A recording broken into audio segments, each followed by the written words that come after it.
and people had very strong opinions on the election. You know, some people had very strong opinions one way, and other people had strong opinions the other way. And I didn't have any opinions at all. I don't have really any opinions on anything. Like, you ever watch the CNN, and they'll have the polls, you know, and it'll be like, what do you think about embryonic stem cell research? And then it'll be like, see, there you go. It'll be like 52% yes, 46% no, 6% I don't know. See? And that's me. I don't know.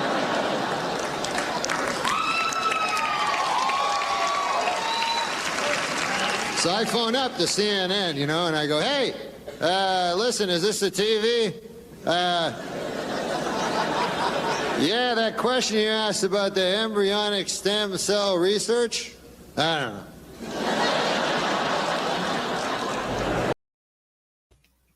Welcome, everyone, to Readout. Thank you for joining us today. Another Tuesday stream. This time we are pulling John away from his wife and kids for another night. So sorry, John. Sorry to your family, but or maybe we're giving him a break. I don't know.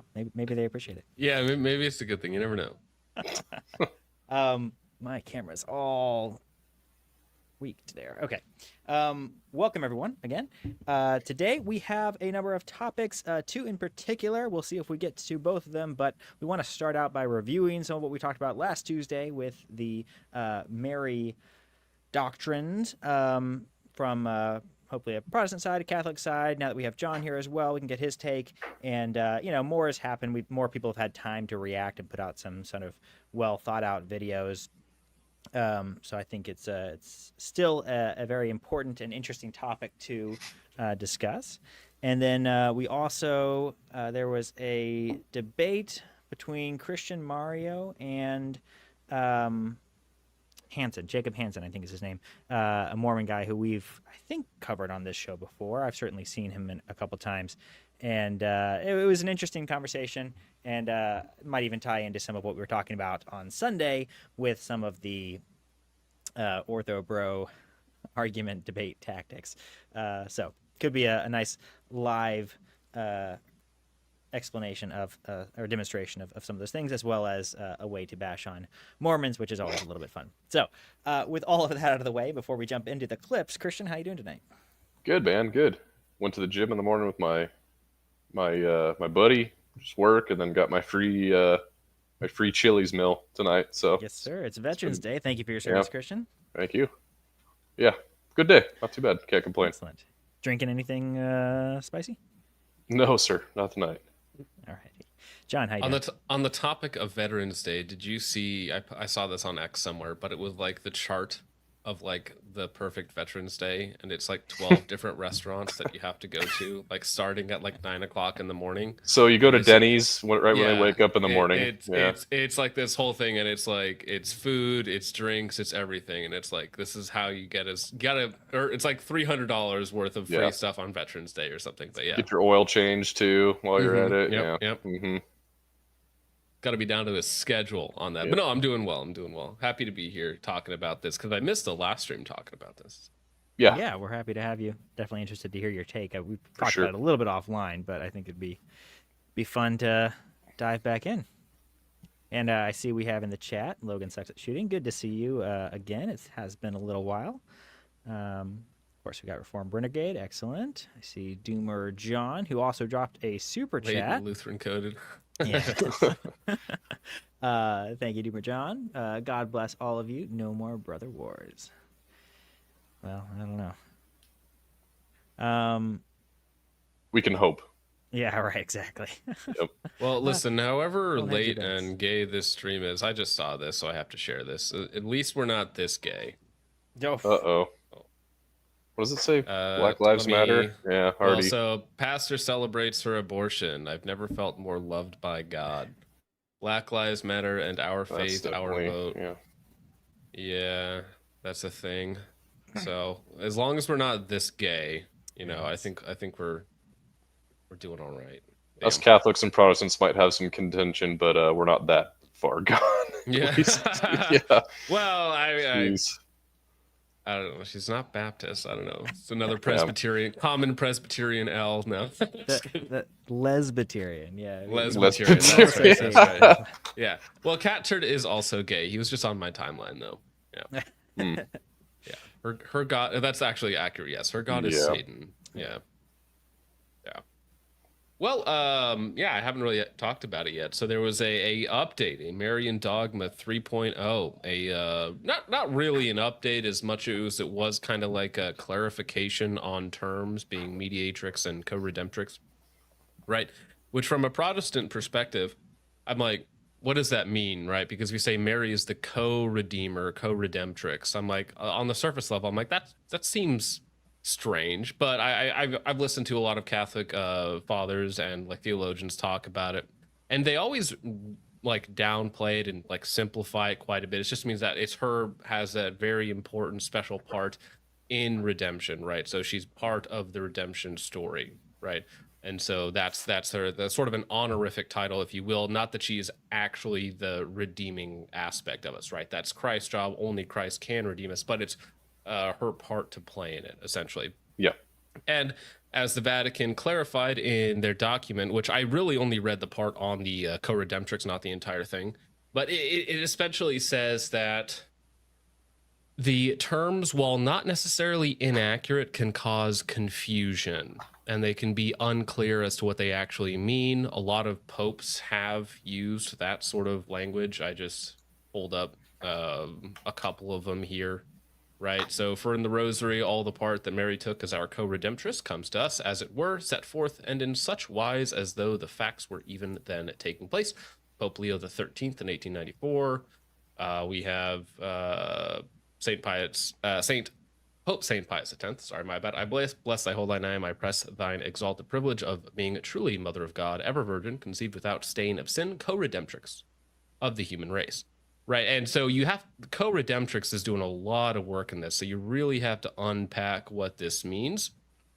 And the letter was essentially a very conservative, cautious measure to not redefine, but to say that what did the words that they used? It was like the dogma is not fully mature, or the theology is not fully mature, right? And so they're kind of not saying that it's inaccurate. They're not denying the theology behind it, but they're saying that the terms are more prone to cause confusion, and so to not cause confusion, we should simply not use them, right? Because they can cause confusion to people who don't understand. It also went into a little bit of detail that scripture and tradition doesn't necessarily use the word co-redemptrix either, at least in that detail as well in the document. So, well, right, which is why you have to be very careful with what you actually mean by co-redemptrix, because if the sort of Catholic defense to the term, where it means that this was her part to play in redemption, through Mary, the Mother of God, the Theotokos, all this sort of like baggage in there. All of that stuff I agree with, right? But if we're using that type of logic, couldn't we also say that like Saint Peter was a co-redemptrix of sorts? Right, because he also had a part to play in the redemption story. Right, I don't think as big of a part, but I know what you mean. I mean, yeah. But could we go back to King David and say because Mary was through the line of David? Could we go back that? Like, how far back can we go and say that they? Where's the line drawn? Yeah, I do think that's what I'm just curious.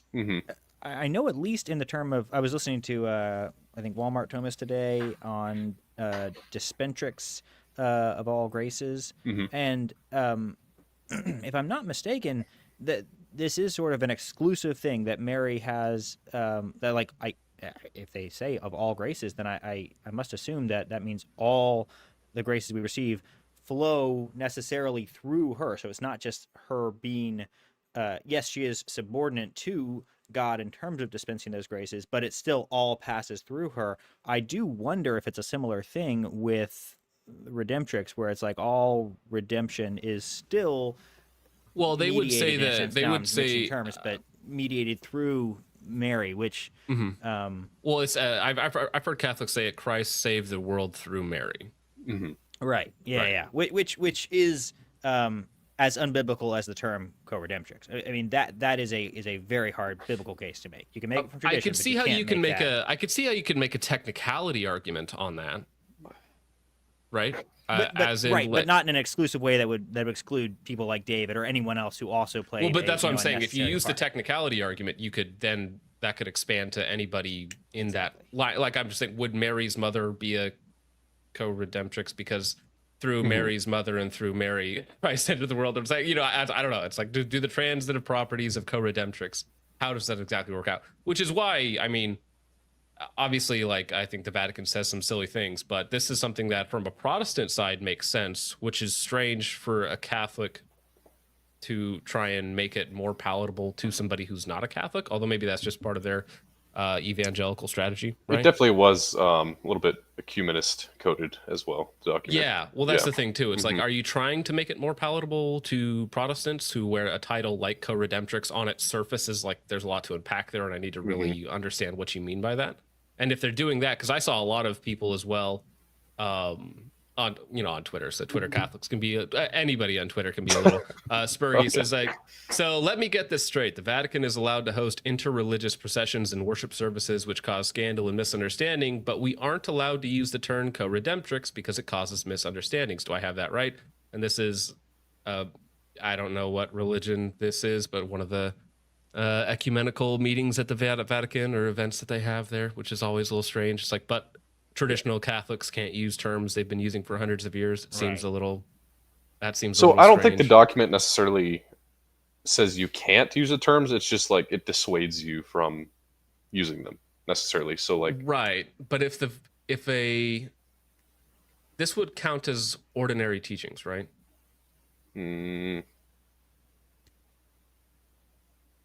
Well, because like if the Vatican was like, if your priest was like, hey, you shouldn't do this, like that's not a suggestion, essentially, right?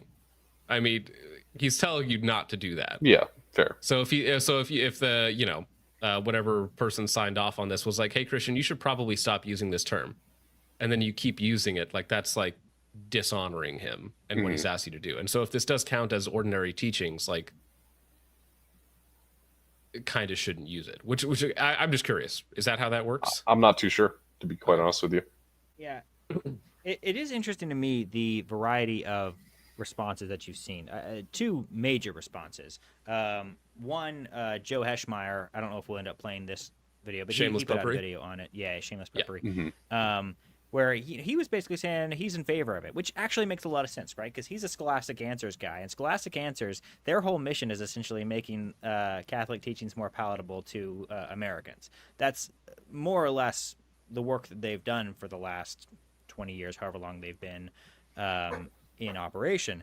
And the criticism that they get from sort of the more militant traditional Catholics is that they water doctrine down too much, where they kind of they're the proponents of sort of this papal minimalism. They're often very willing to defend sort of Vatican II and some of the excesses there, and so I think there is a certainly a reaction to that type of watering down, and so it doesn't really surprise me that Joe Heschmeyer, who is a writer for Scholastic Answers, falls into that vein of supporting this type of statement, because really it's just restating stuff that he's been having to say for as long as he's been writing, where people will ask him like, hey, what does it mean that Mary is co-redemptrix when clearly we're all redeemed only through Christ? And he'll be like, oh, okay, well, here, let me explain what this term actually means, and all. And basically the Vatican is now saying, stop using that term, so now you don't have to provide the 10-minute explanation for every time someone asks. Whereas the other reaction you're getting from the rads, the more radical Catholics, more traditional Catholics, it's probably not fair to call them radical, they are essentially saying nothing has changed on doctrine. The doctrine is still just as offensive to Protestants. They're only saying that the term is a little confusing. And so they're saying that, no, the doctrine really is very different and should be offensive to Protestants. We're just going to maybe not use this term because it was a little confusing. Whereas the scholastic answer people are saying, oh, the doctrine's should never really be that offensive to Protestants. So now we're just bringing the terms in line with the doctrine, and neither one should be very offensive. So it's two different reactions. One side is saying, no, the doctrine is very different from what Protestants teach, and is significantly more honorific and has a lot of weight behind it in a way that Protestants are always going to be uncomfortable with. Whereas the people who are always trying to bring Catholicism, make it more appealing to American Protestants in particular, they tend to see this as not being as big a deal, or really as more bringing the terms in line with the doctrine. So those are two very different reactions, and I'm not sure which one is more accurate, not being a scholar in this kind of thing. Didn't Thomas Wagner call it an awful document, like reviewing the Vatican's awful document? In his thumbnail, it was a little clickbaity. Yeah. He wasn't super. He wasn't as critical of it in the actual video, but he didn't like it. He didn't like the vibe. He felt like it was sending a message that didn't need to be sent, and he didn't see the need for it. Whereas someone like Joe Heschmeyer is like, yeah, this just makes my job easier. So two different perspectives again. Yeah. And I mean, how does that affect it when previous popes have used the term, like in encyclicals and prayers? Does that seem like if previous popes were comfortable using the term in official documents? They right? say in this document that it could have been used correctly with the correct understanding in previous times. So they're not casting aspersions at previous popes who used it faithfully. They're simply saying that going forward, out of prudence, they won't use it anymore. All right. Well, are we going to take a look at the Jordan B. Cooper clip first? Yeah, sure. Okay, perfect. And this is from a Protestant side, right? Is he Presbyterian? Yes, Lutheran. Director of Justin Sinner, Chair of Lutheran Dogmatic, Minister in Residence with Lutheran Student Fellowship at Cornell. Okay. All right. A professional, modern theologian.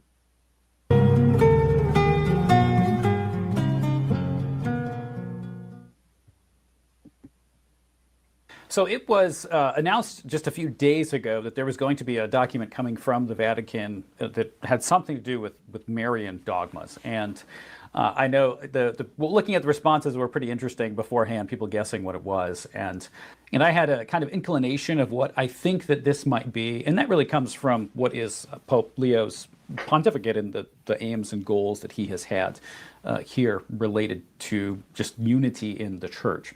And Pope Leo has made it very evident that it is his desire to create visible unity between various Christians.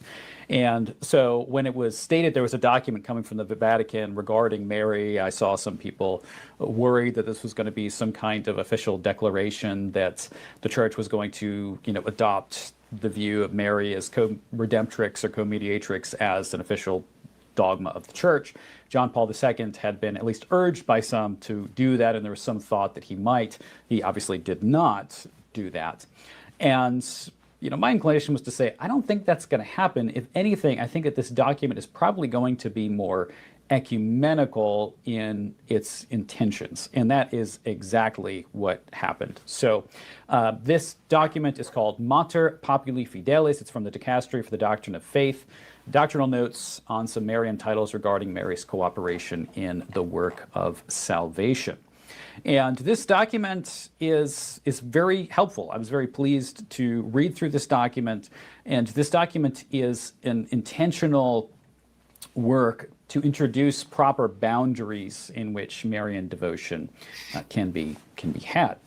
Now, if you don't know anything about the history of these debates, there's been a pretty long-standing debate about these titles that are given to Mary, co-mediatrix and co-redemtrix. Now, I've done a bit of reading on this, actually. So, for example, I got this book, Mary and Mediation. Is it true to say that Mary is co-redemtrix, mediatrix of all graces and advocate by John D. Miller? And this was very helpful for me in kind of trying to understand exactly where those who were defending these particular views had come from. Now, if it had been declared dogma, the title something like Co-Redemtrix, I mean, that would really mean an end to ecumenical dialogue in any meaningful way. If the excesses of Marian devotion in certain corners of the church were taken as normative, then it seems to me that this would pose really the most significant point of dispute, and would So pause it for a second. really put any. I don't know that I buy that. And again, all the Catholics that I'm listening to are basically saying nothing has really changed on doctrine. So maybe he's saying if it was declared dogma, that would be a change in doctrine. I mean, I suppose it would be an elevating of doctrine, but I don't. There are some debates within Catholicism about what it actually means that Mary is co-redemptrix, or how far it goes, and some of those things. So I suppose if they had taken the most extreme versions and declared those a dogma, perhaps. But I still think it is very much on the table for these things for the co-redemptrix, the doctrines that those titles are referring to, that co-redemptrix, co-mediatrix, and dispentrix of all graces. Those doctrines are still very much on the table for being declared dogma. Oh, for sure, and a lot of Catholics want the fifth dogma. Absolutely. Right. Yeah. So I'm not sure that I fully understand that point.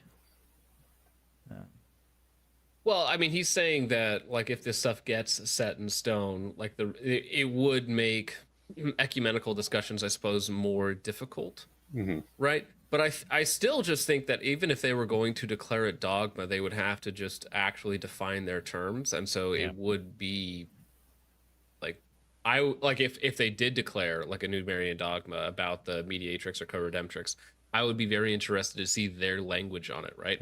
Because it's possible that if they did define it as dogma, that the language that they use to define it as dogma would still be pretty palatable to like it would have an ecumenical bent to it. Right. So possibly right. Real quick, by the way, we got a super chat from Central Senate Defense. Sorry, I didn't read this earlier, but abusing vet day discounts is an American tradition, as it should be. Hope you're having a good day, Ben. I know he was having a hard time at work the other day, so I prayed for you, man. Hope you're doing well out there. We appreciate you being here. Do you want to speed this up to 1.25? Yeah, of course. I've never listened to Jordan B. Cooper before. I've heard him referenced a couple times. John, have you watched this I've seen his videos pop up in my feed. I don't know if I've ever...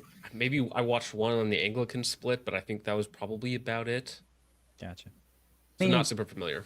Ecumenical dialogues that hope for any progress, kind of in jeopardy, really end them. I really do think that is the case, because of all things that Rome does and teaches, the excessive Marian devotion and the kind of excessive titles that she has given is probably the one that is the most. He's Lutheran, right? Yeah. So that's probably where he's coming from when he's talking about ecumenical discussions. I mean, I don't know this. I'm just sort of thinking, but I mean, Lutherans still have a desire, right? They do still have a lot of doctrines around Mary that would make some Protestants uncomfortable. I don't know about that. I think that most Protestants don't know anything about Marian dogmas at all. Fair enough. So when they hear the term co-redemptrix, like maybe they've heard like colloquially that Catholics worship Mary and they put Mary above God, right? That's the stigma, yeah. They might have heard that, right? But if you ask them like what sounds, well, right, they'll be like, oh, so she's like, above, right. Whatever that they might believe, like things that I heard growing up, right? Because I didn't know anything about Catholic dogma like at all until like maybe a few years ago, right? So like you would just hear things off the cuff. Right. Well, I almost wonder, though, if there's any Lutherans in the chat, let me know. I do wonder if maybe Lutherans have a desire to, at some point, enter back into communion with the Catholic Church, or if that's sort of like a vibe. It's just the way he's talking about ecumenical conversations. I almost wonder if that's kind of a uniquely Lutheran perspective that he's coming from. There is some of that for sure, because the Lutherans did have that joint declaration of doctrine between them and the Catholic Church not even a decade ago, but very, very important. Very, very any Protestant that demonizes Mary like needs to be castrated by Protestants as well as like Catholics and Orthodox. Okay, so I do see that. I don't get that. I have never understood that. Like why you would ever denigrate the Mother of God like when Jesus himself showed honor to his mother, like why any Yeah, and all Protestant nations would will do call that? her breast. I mean that. Well, Yeah. I mean, why you We would? should be part of that. We don't want to fight I- against that. Yeah. I don't understand that like whatsoever. That's retarded. That's cope. I do like- think people can be a little overly sensitive though as well, where they can hear certain things and think that it's intended to dishonor or demonize when I've seen Protestants say wacky, terrible things. I'm sure I they have have. as well. and I'm- like saying like this bitch was nothing. I'm like, Yeah. that's- nope, please never say that again. Right. That's disgusting. You shouldn't say that about women in general, but that Well, yeah, I mean, it's just not a nice way to talk about it. It's like, I'm not saying that there aren't some times where they deserve it. well, it's like referring to Mary as some sort of like e-girl thought. It's like, please, Right. please never do that again. Yeah, Um, that's gross. I do think that, you'll hear Protestants say things like, she was just a normal human, or just just like any of the other people in the line in Christ's lineage, was a sinner like everyone else. And I mean, those are statements that I basically agree with. I think that those things are all true. She certainly was specially chosen. She certainly was an incredibly special lady, obviously, and does deserve our honor and respect. But as a Protestant, as someone who is very cautious and concerned about the idolizing nature of our hearts, which is something that I've noticed that Orthodox and Catholics don't really share that concern nearly as much as Protestants do, if much at all. So as someone who is concerned about that, is concerned about, I don't feel like we make idols out of all kinds of good things, and so we don't need more excuses to generate idols. And I think that Mary can absolutely become an idol for some people. So I think that's just a concern that I have, and I hear that aspect of it. And I think that in the way some people phrase it, even when they don't mean any disrespect, it could come across as very disrespectful to someone who has grown up their entire life in a more traditional tradition, and sees any kind of reference to Mary that's not honorific as being inherently disrespectful. And I think that might just be an area of overly sensitive reception. Well, see, I'm in your shoes as well when it comes to being cautious about idolatry, right? But I think people are almost like offended that you would give like another human honor. Like I show honor to my pastor, right? I show honor to my elders, right? That's an American thing as well. There's very much like this sort of Western and probably uniquely American individualist spirit where it's like, we bow to no one, we show honor to no one. And, and that well, is it's like also if a I lot was of in place. think about it, if I got transported into King David's court, like would I be like a mouthy asshole? Absolutely not. Right. And how much more so, right, for the Mother of God, right? So that's my take on it. As a Protestant, right? I mean, I could see the concern for idolatry, but in Christian tradition, I mean, Christians have been praying to Mary since the 3rd century with like the Subtuum Presidium, the oldest prayer to Mary, and there was never any concerns of idolatry in that sense. I mean, in any church fathers' writings. Well, yeah. So I get people being cautious, but I wouldn't be like if I show honor to my pastor, right? I'm not worried about accidentally worshiping the pastor by just being like what's the right word, by like just generically showing honor to somebody that I find in power. Like I'm not worried about like, oh, that's going to become an idol or something like that. Now, not saying that it can't, because it absolutely did. You can find Catholic sects going back thousands of years that were doing very wacky things with Marian imagery and stuff like that, where it was absolutely idolatrous, right? So that is that should always be a concern for a lot of things, but I don't think that the average Catholic that gets demonized, like, oh, they all worship Mary and all that. I think that's just all brain rot, basically. But what I was going to say, moving back to it, so Lutherans do have kind of a ecumenical bridge to Catholicism in that way.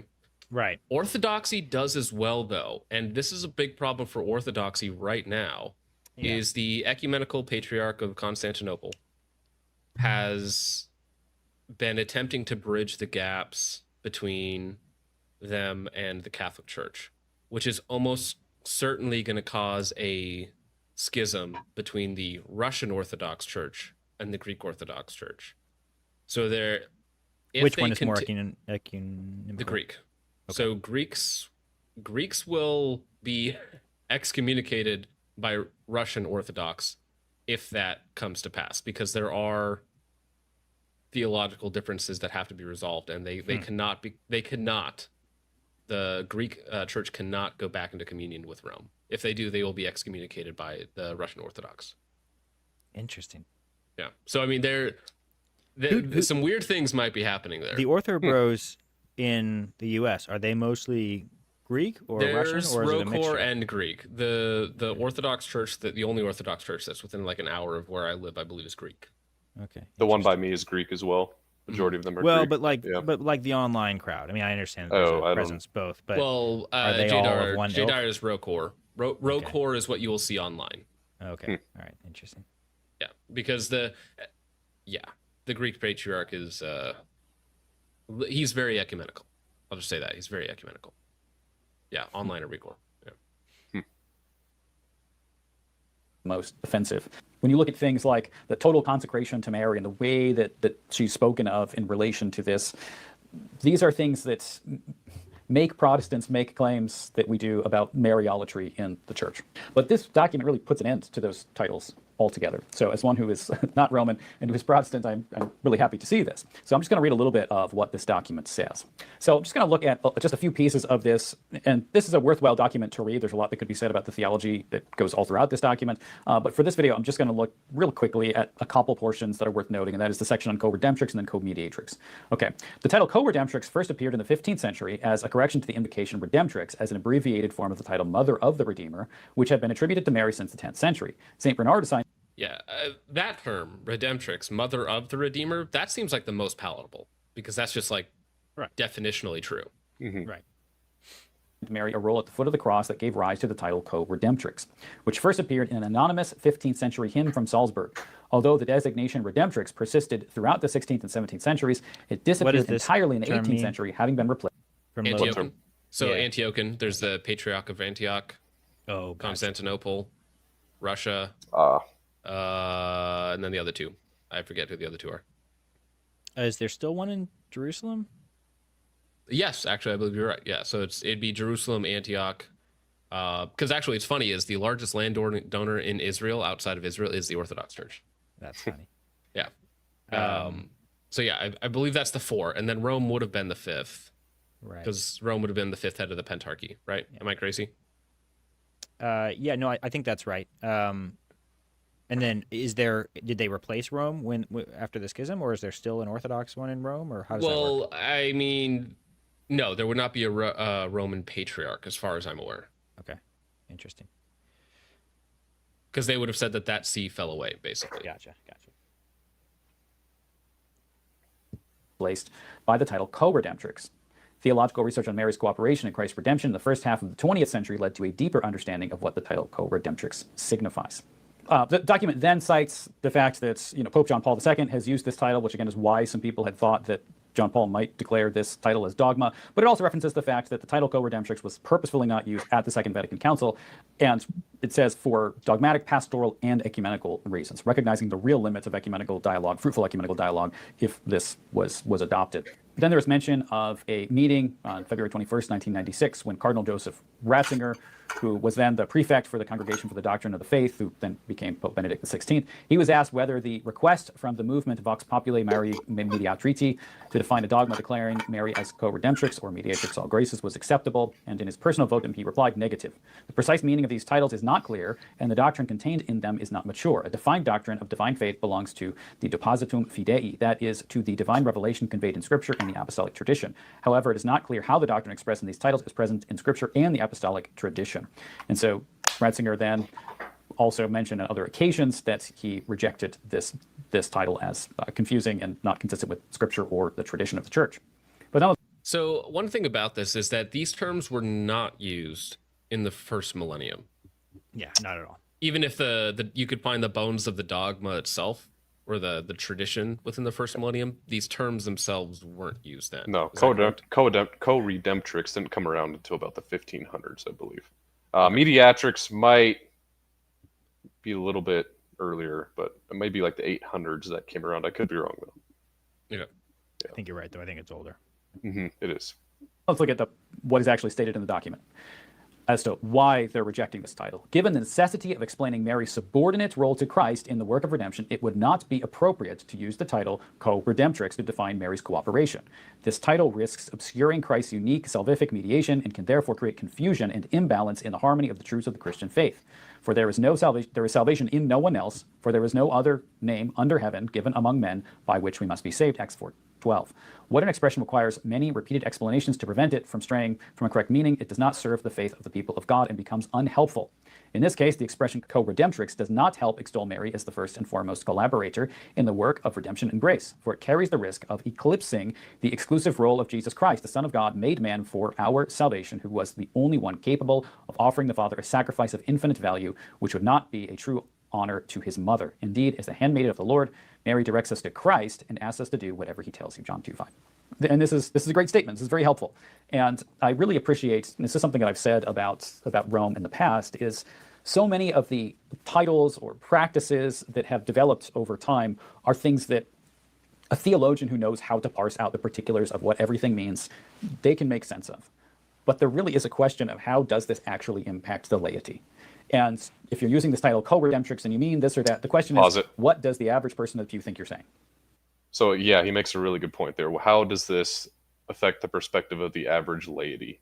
And the average Catholic, when they hear the term co-redemptrix, they're probably going to think that's like some crazy term pedestalizing Mary almost to the point of, Christ. And a lot of Catholics would perceive it as that way, especially people outside of the Catholic Church.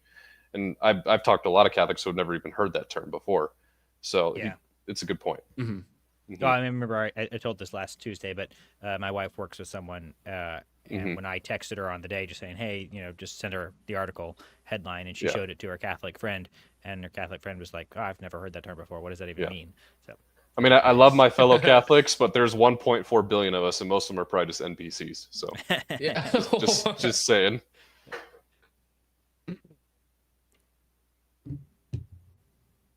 And what the average person in the pew is going to hear is, Jesus is my Redeemer, and so is Mary.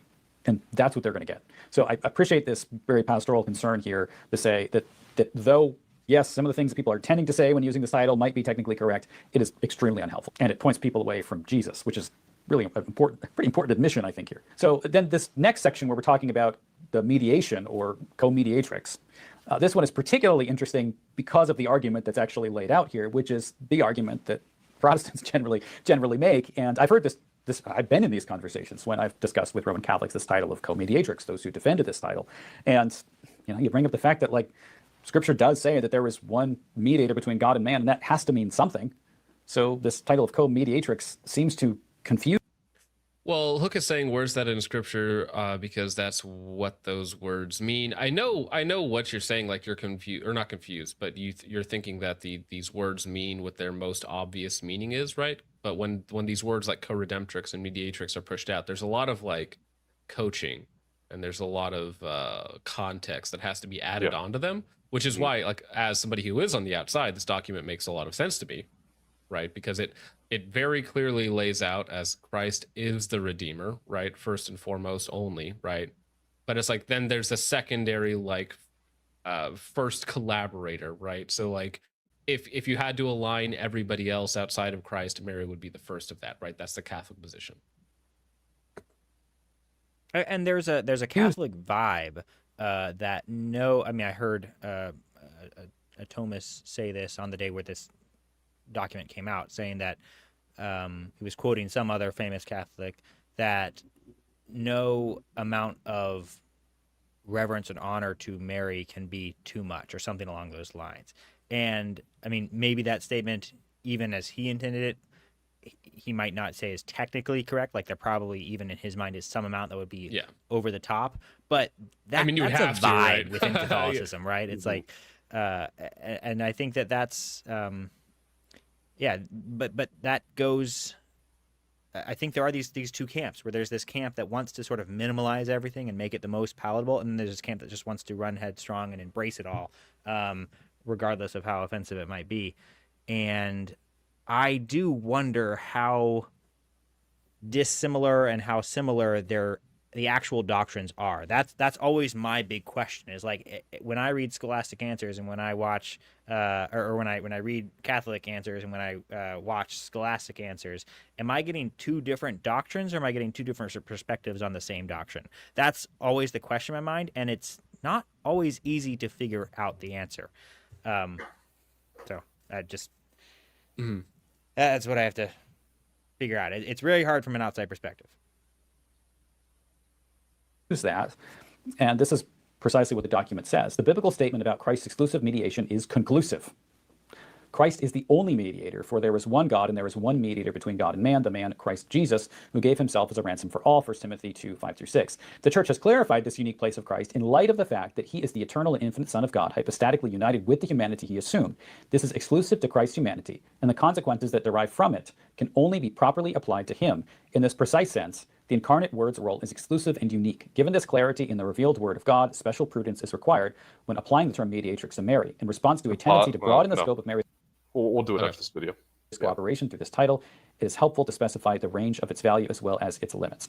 Now, what they're going to point out here is that, of course, there is a sense in which we can use mediation in a broader way. And obviously that's true. Right? So in some sense, you mediate for your brother or sister when you pray for them. So obviously that's true. And then they say, okay, well, there's also a sense in which she was the mediator in that God used her to mediate the incarnation. That is true. Also, there is Mary's response, right? There's Mary's response where she says yes to the Lord when he calls her to be the bearer of the Messiah. So sure, we could say that that is the case. But is that what we're saying, or is that what we're talking about when we use this title, co-mediatrix? Okay, now there's plenty more that can be said about this document, and it might be worth walking actually through the argument of the whole thing, which maybe I'll do if people want me to do that. But this is a pretty good summary of a lot of Marian theology in general, and there's plenty to be said about the rest of this document as well. So this document is by no means a total kind of recension of Roman Catholic dogma. This does not mean that there is perfect alignment between what is stated in this document and the Protestant Reformation, specifically the Lutheran Reformation is where I'm coming from here. But nonetheless, well, this doesn't get rid of all of our concerns. It does express what I think is a very positive move from the Vatican to try to be clearer about its language, to try to be clearer about the exclusive mediatorial and redemptive role. That is what he was talking about earlier when he was talking about ecumenical discussions. He was talking about something akin to the type of discussion that Lutherans and Catholics had on justification by faith, where they basically wrote some Catholics and some Lutherans got together and wrote a paper that essentially said, hey, this is a word concept fallacy. We actually basically mean the same thing. Now, whether all Catholics or Lutherans agree to that statement is different, but that's the kind of ecumenical conversation that he's describing. And so he's saying that if they were to declare these Marian terms as the fifth dogma, the fifth Marian dogma, that would shut down those types of conversations. So that makes more sense now. All right, I got like a minute left in this video. Let's do it. Of Christ, and to use language that is not so confusing to the laity on these issues. And I also, one other thing I didn't even mention is the biblical nature of this document is very clear. It's very clear that there is a lot of intentionality to use a lot of scripture, to use scriptural terms, to prioritize scriptural concepts and terms here. So that, again, is something that is very beneficial. So is this going to heal the divide between the Reformation and Rome? No, but it is something that by itself, I think, is going to be pretty helpful when ecumenical dialogues do continue. So I do hope to see more of this kind of thing. So let me know what you think in your comments. Make sure you subscribe. We'll see you in the next one. God bless. All right. Yeah, and I mean, overall, from an outside perspective, it's very, very helpful. But I could see, like, if you're very entrenched in like the traditional Catholic dogma, and your family's been using these terms for hundreds of years, how you would feel like almost it's a little bit of a slap in the face. A little bit, yeah. Right. So, I mean, like you say, for centuries the church has held to the co-pediatrics. Like if your grandma said it and your mama said it and you said it, and then the Vatican's essentially saying, they were probably meaning well, but they probably shouldn't use that term anymore. Do these terms appear anywhere in the liturgy? In the catechism they do. Which I was your question earlier, like, is this gonna what did you ask earlier, if this is gonna change anything, John? Like, is it is it going to change anything in the catechism, right? Yeah. Because do they have to remove that going forward? Well, I don't know if they necessarily, if they're advising to not use the terms, and I would assume they would I think they'd have to take them out of the catechism. Yeah. Yeah. And James and I talked about this on the last. Is there stream one we were here. catechism? Yeah, Catholic there's Church? one. There's one single catechism. I mean, there's older catechisms, but they've been revised to the current one. Published Yeah. in I was gonna say, 1984. Well, because I know, like, again, the The Orthodox current. Church has different catechisms and stuff. The like that, so current that's why I was curious. catechism in 1984. Yeah. Right. All right. Any final thoughts on the Marian Dogma update? Do you think this is going to cause more drama in the Catholic community? Yes. Or Yeah, I've seen it myself in the Catholic community cause drama. Yeah. well, It what's is. the on the ground vibe? So you got like the modernist Catholic who's like the pro Vatican II guy, obviously. Like, oh, this is really good. This will bring more people into the church. And then you got the traditional side, quoting all the popes you did, like, oh, this is going against what the church has taught for centuries. Like this is an abomination. This is bringing Mary down to something that she's like just a person. Which, yeah, I don't know. It's kind of sad to see all the infighting, but. Well, could you unpack that statement a little bit? What do you mean? Which one? So when you say Mary just a person, so do you I mean think as we as an Christians, alternative to that divine, or what do you mean by that? I mean, I think she's more than just a person. Obviously, as a Catholic, I mean, God chose her to carry His only Son. So yeah, I think. Well, but what does so that like even mean? God Like, had how a can you God had more a than- human nature. Mary had a human nature, right? Yeah. Mary didn't have a divine nature, Mm-hmm. right? So when you say more, I also wouldn't. What I'm saying is, like, I your don't like the worship- term just a person, right? Because it's like saying, like any saint is just. I'm talking a about person. like your level of veneration towards her. Like my opinion is, if Christians, not only Catholics but Lutherans, Protestants, just Christians in general, maybe looked up to Mary more as of an example, especially women, I think our society would be a lot different. Of course, yeah. So I think she's a little bit under-venerated within Christians, and I don't think that's doing a lot of good. Yeah, I understand what you're saying. So fully human, but deserving Sure. of honor, right? Yes, and absolutely. respect, veneration, and Yeah. as a not only like as a person, but as a role model, something to be Yes. strived towards, right? Absolutely. And I mean, we do the same sort of thing with other saints. So I don't understand the problem, like why there would be a problem there. Yeah, I just wanted to make sure when you say that's having a problem saying that she was just human, it was like she was human, like fully human. Yeah, yeah. Right? We don't believe No, that. absolutely. No. Well, and yeah, even the term person is more complicated than. I mean, because we weren't saying just a human, we were saying just a person, and technically, I mean, God is three persons. Like person is,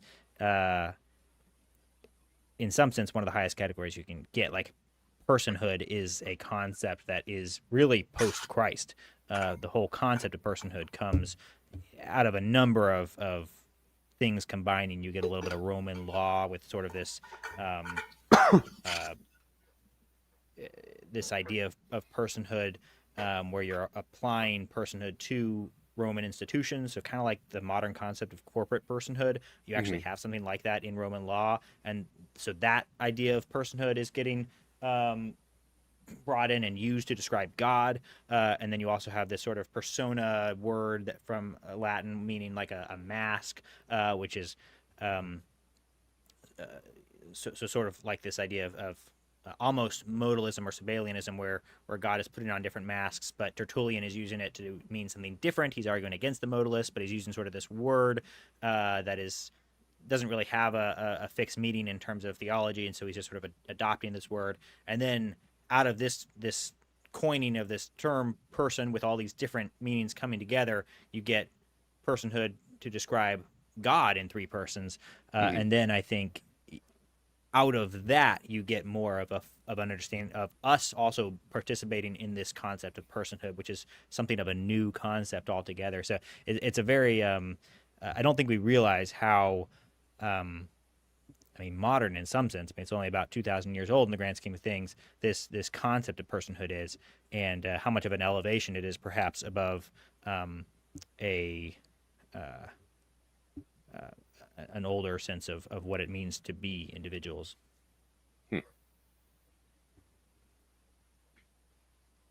And then as a follow-up to that, as I kind of put in the title, we have this debate between, now I actually listened to this debate between Christian Mario and Jacob Hansen. Are you guys familiar with Jacob Hansen at all? No, not at all. Yeah, I've seen his, he did an interview with Alex O'Connor, who is my favorite atheist/agnostic to listen to. And that was a good conversation. I learned a lot about Mormonism. in that, and I've heard him a couple other times. But he's very he likes to talk in philosophical terms, which is interesting. And he has what are actually they are very philosophically reasonable positions, which it kind of goes right over Christian's head in this video. But it's very interesting to see him try to apply this to Mormonism, which just has so much wackiness. And so he's a very interesting apologist for Mormons. Not all Mormons actually accept him, but he's an interesting character. Well, so the thing about Jacob Hansen, because I have seen him on Alex O'Connor, Gavin Ortlund. He's had debates with Andrew Wilson, Jim Bob, and at least a couple other guys. Jacob Hansen is the Mormon apologist. Right. Every other Mormon apologist that I've seen is laughable how they cannot answer simple questions. So if there is somebody who can hang with other people, you know, whether it's Christian, I've already seen this, by the way, whether it's Christian, Mario, other guys, is Jacob Hansen. Well, and he knows how to answer the archaeological questions. He knows how to answer the right, which is where everybody else just falls Mormons, apart. And everyone else just like can't answer. But he actually has semi-reasonable answers to some of those more inductive questions about Mormonism, just some of the the popular level attacks. So I think he can throw people off guard because he's just so much better at articulating right. So I consider Jacob Hansen as the Mormon apologist, like the only one of rep. Every other one that I've seen engage with any even mediocre debater has just been mopped the floor with, or can't answer basic questions, or says, oh, well, that's, they just try and move away from some of their wackier beliefs. Right. So now, is this timestamp correct in this video? Probably.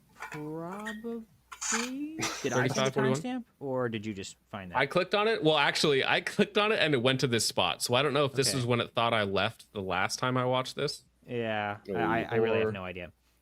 Okay, well, were we going to watch the whole thing, or was there a timestamp? I don't think it's a 2-hour-long debate. It's 57 minutes.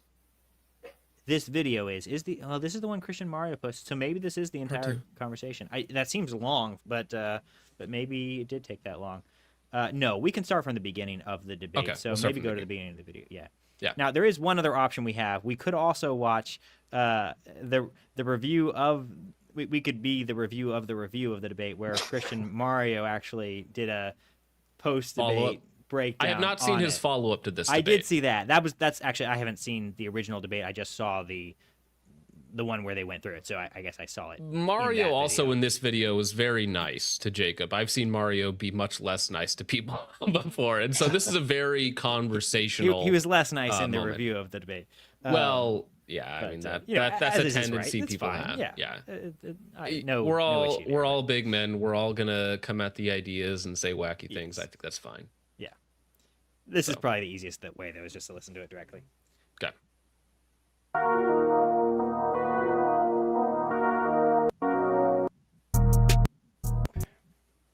I think they're like. Oh wait, let's see. There was a space before this that was shorter. I did not bother including, but for even more context, check out Jacob's X space. Because a lot of these people are really big on X.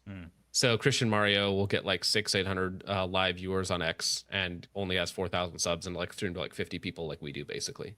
So, but he's much bigger on X. A lot of these guys are. I'm driving by, picked it up. I'm actually swinging by an In-N-Out Burger. Can you hear me? Can you hear me now? Yeah, can you hear me? Yeah. Okay. So you it seemed like your main argument is, so you cited Descartes, that sort of like the Cartesian doubt stuff, about you becoming the final judge of revelation, basically by personal experience, right? So it's like, but the issue with that, I think, is just like calling something supernatural truth without a public revelation is just like, I think it's just like emotionalism that's like made to seem theological, because every cult leader and mystic in history can say, I can't fully explain it, but I know X or Y is true. And agreed. I don't. Let me just finish this thought real quick, and then I'll let you go. Okay. Go ahead. You said if God told you to be orthodox, that you would, and we would believe that He already has through His divine revelation. It came through the apostles and the fathers in 2,000 years of history. So if you just want like a private telegram from heaven about where the church is, we don't believe that's how that works. Now, some people do have miraculous dreams and experiences that make them orthodox. That does happen, but we don't want to put God to the test in that sense.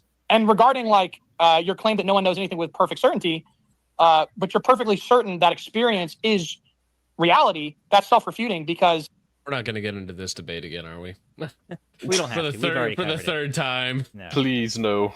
But no, I think what he's saying there is some people are essentially like they sit on their hands and they're like, all right, God, show me what you want, and then I'll do it. I'll do what you say when you tell me directly. And it's like, well, he's already done that like through a near infinite amount of means that are surrounding you. So if you could, do something yourself rather than just sit there in a box, Right. that'd be great. that Cartesian certainty doesn't get you out of that. And so I just think that epistemologically, Reformed Renegade is the biggest hater of all the ortho bros. If there's any ortho bro, Reformed Renegade's like, screw this guy. it's not very Mario's strong. That's my insufferable. opinion. Feel free to respond. entertaining. His parody videos are quite funny. I think he's humorous. He can be nice, but usually when you're in a debate setting, like it's not about being nice. It's a debate. Well, you're and trying this is to what push your bothers me worldview. about Mario and Jay and really a lot of these guys is everything is a debate to them. And I say, I mean, so if you watch Mario's review of this debate, I'm in the comments, and he brings up my comments a number of times as he's going through it. And at one point I was like, hey, I can provide a lot more context for what Jacob is saying. I can kind of steel man Jacob's perspective because I think you're just missing some of the actually sound philosophical points that he's making. And Mario's like, well, yeah, maybe we can, I can have you on and we can debate later, or we can do that afterwards. And he just, every time he would mention it, it was always in the context of debate. And I'm like, I'm not interested in debating. I just would like to talk through these things. Not everything has to be a debate. And it's the same with Jay. I was watching a Jay Dyer video the other day, and he was reacting to a Ben Shapiro video where it's Ben Shapiro talking to, I think, Alex O'Connor, in one of Ben Shapiro's Sunday specials, which are just sort of unscripted, long-form interviews. And Jay is talking about it in his reaction as if he keeps on using the word debate as if that's what Ben and Alex O'Connor are doing. It's like, no, they're just having a conversation about something that they disagree on. They're not debating. And it's like, these orthobros, they see everything as a debate, and it's just not. You're not always trying to score points. You're not always debate debating. bros are debate brained. You know what I'm saying? It's just not necessary. take as much time as you want. So I was going to say that the Cartesian certainty only, I think, deals with what I call rational certainty.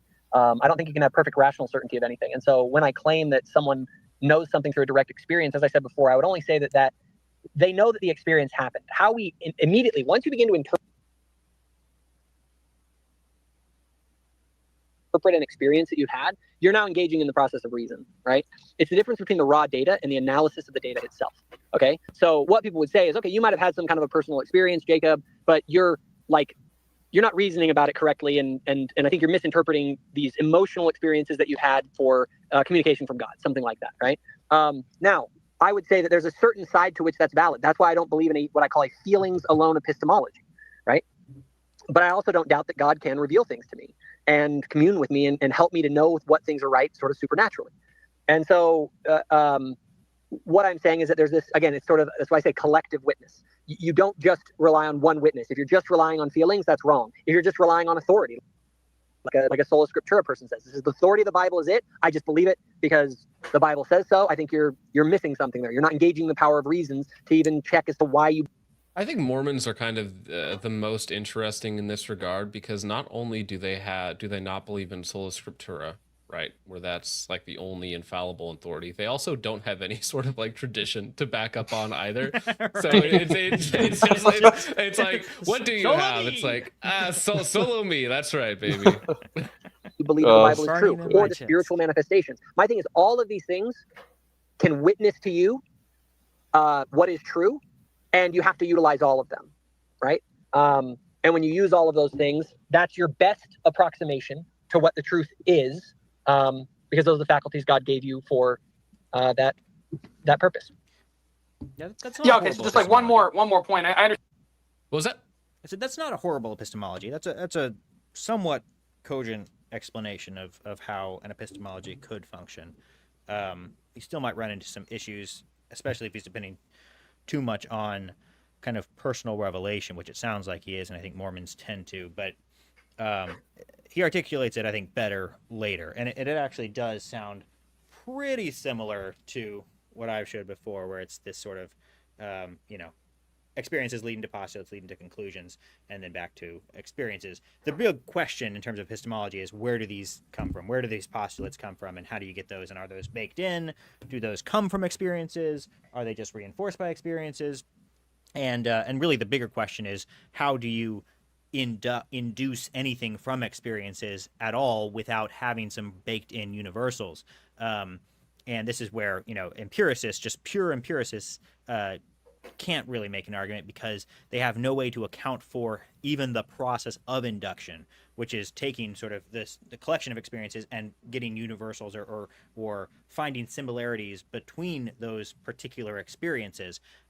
You can't identify two things as being part of a class, like part of a universal, unless you have some knowledge of that universal. In other words, you have to know what a circle is in order to be able to identify that two things that you see, two shapes you see, are circular. It could maybe theoretically be enough if they were actually identical.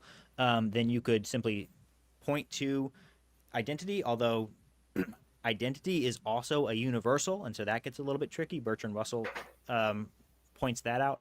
But even if you allowed for that, for being able to spot identical things, you still get the issue of, how do you know that two things that are, two cats are cats without a knowledge of a universal concept of cat? How do you know that they aren't just two very similar looking animals that actually aren't cats?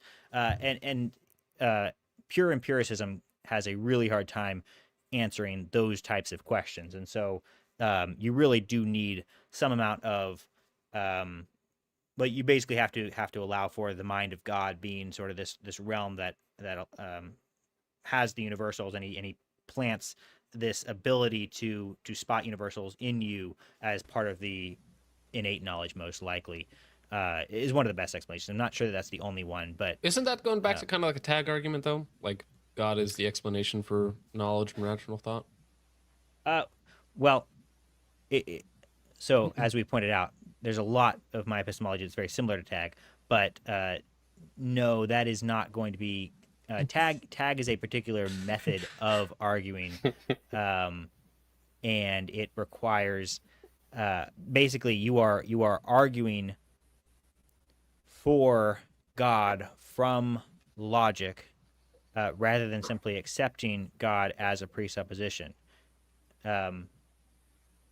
That's the big difference, right? I accept God as a presupposition, and I don't try to argue syllogistically for God. Whereas tag and oddly enough, the presuppositional apologists will often try to accept God as a postulate, or say they're accepting God as a postulate, and then try to argue for God syllogistically, and thus creating a circle or violating the rules of logic, or making false claims about their certainty, right? Because if they get past the circular accusation by saying they're just doing a reductio ad absurdum, then that's fine, but reductio ad absurdums can't lead to certainty, as we've talked about before. And so presuppositionalists will always fall into one of those two traps, either being fallaciously circular or claiming too much certainty in their position.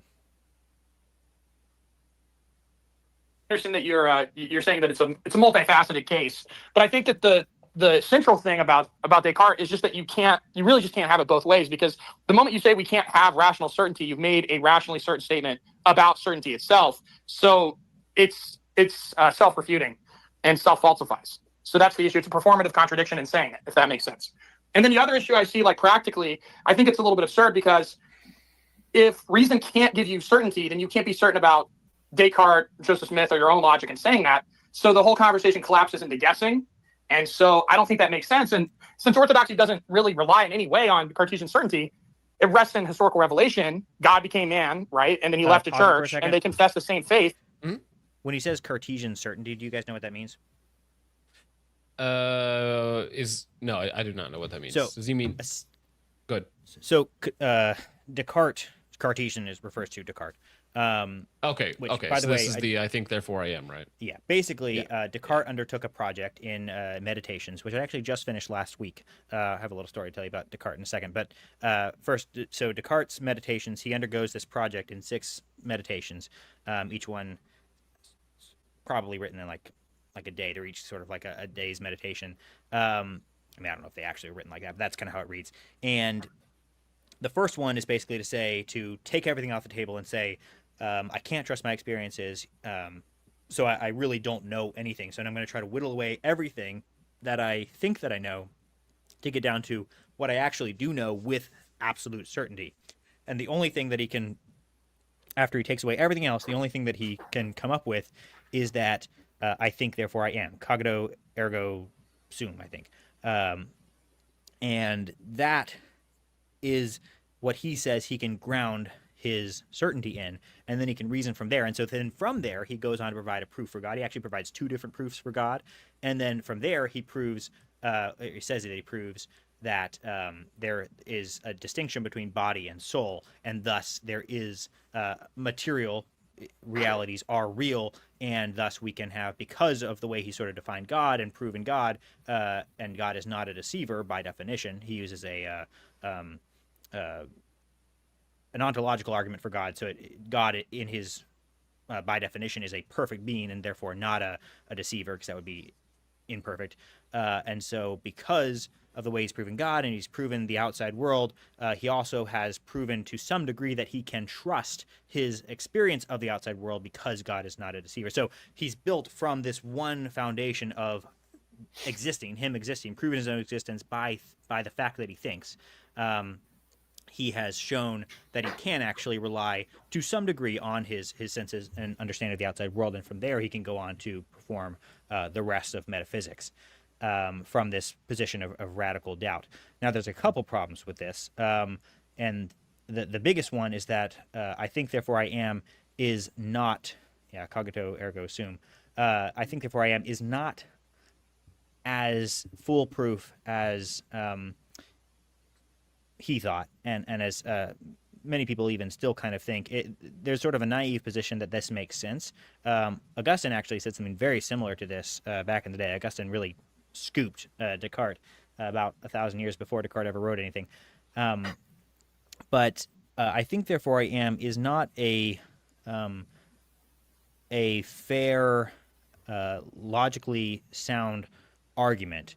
At least this is the general position amongst philosophers today. Pretty much any modern day philosophers will tell you this doesn't really work out. Bertrand Russell did a lot to criticize his position, but essentially the argument is that it's something of a non sequitur. So the way Descartes phrases the argument, he's saying, if I don't exist, then who's doing the thinking, right? If I'm thinking, and let's say I didn't actually exist, then how is the thinking happening? Therefore, I must exist because I'm thinking. The thinking proves the existence, and it seems relatively sound, but it doesn't actually prove the existence of I.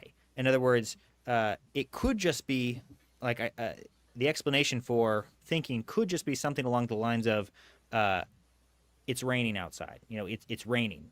This thing is happening. Just because the thing is happening doesn't actually mean that there is a subject who is doing it. So it's like it's thinking. Like there's thinking is happening, but that doesn't actually prove in a syllogistic way that you exist. So you still have to accept that you exist on the basis of faith, even in Descartes' system. Whereas Descartes would have said that you could accept this without any faith. Like this is something that he could have no doubt of.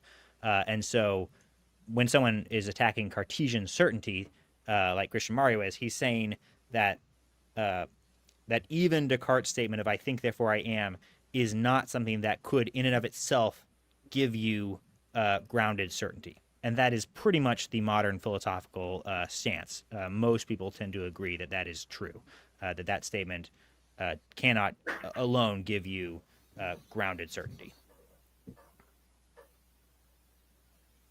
that's not a guess. It's not like a Cartesian analysis with the assumption that you can't rationally find truth. So I think the problem with what you're claiming is that you start mainly leading in with skepticism, and then it ultimately, I think, as a reductio, I think it reduces into subjectivity heavily.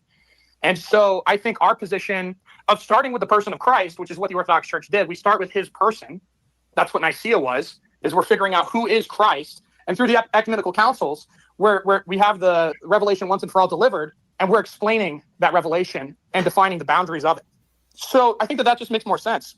So I just think the Cartesian thing, it eats its own tail, because if you say we can't have rational certainty, that's a rationally certain statement. And so it's already self-refuting and a performative contradiction. So that's my stance on your epistemology. No, I wouldn't say that the Cartesian certainty, or I wouldn't say that it is I wouldn't say that it's a rational certainty that we don't have rational certainty. No. Sorry, I was talking to someone at the window. He's getting in and out. Very important. So Yes. because I think that Especially Descartes in could Utah, have been very wrong, important. I'm in the... You cut out there. I'm sorry. You cut out. Sorry. I was just saying that Descartes could have been wrong in his analysis. Maybe we can have rational certainty, but I'm not convinced that we can. What I'm saying is all that we have is is greater or lesser confidence about certain ideas. Even your epistemological foundation, which you're saying is around the history and personhood of Christ, you don't have a perfect epistemological certainty that that's true. Jesus may have just been a Jewish preacher that had a lot of ideas, and you could be wrong. I don't think you're wrong. Like, I think Jesus was who the New Testament makes him out to be. But you can't claim perfect epistemic certainty around that proposition. It's just a presupposition that you said, as you said before, is your starting point, but you haven't justified that starting point. Okay, so here's the thing. I'm not claiming you need like a Cartesian infallible certainty. That's your claim. And you're starting out with the idea that you're absolutely certain that no one can be absolutely certain, which is self-defeating. That's a defeating claim. And then you go, okay, well, I'm not absolutely certain. I might be wrong. But so then it ends up reducing into just kind of a shrug. Like, well, maybe I'm right that you can't be. We don't need to get into it. You can refer to our last video. But I do not agree with this line of argumentation that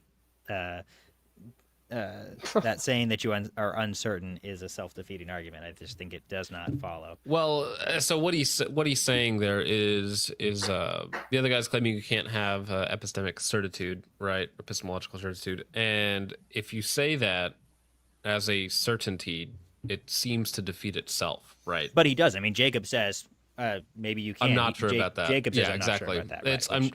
I'm not sure that you can't have certainty, right?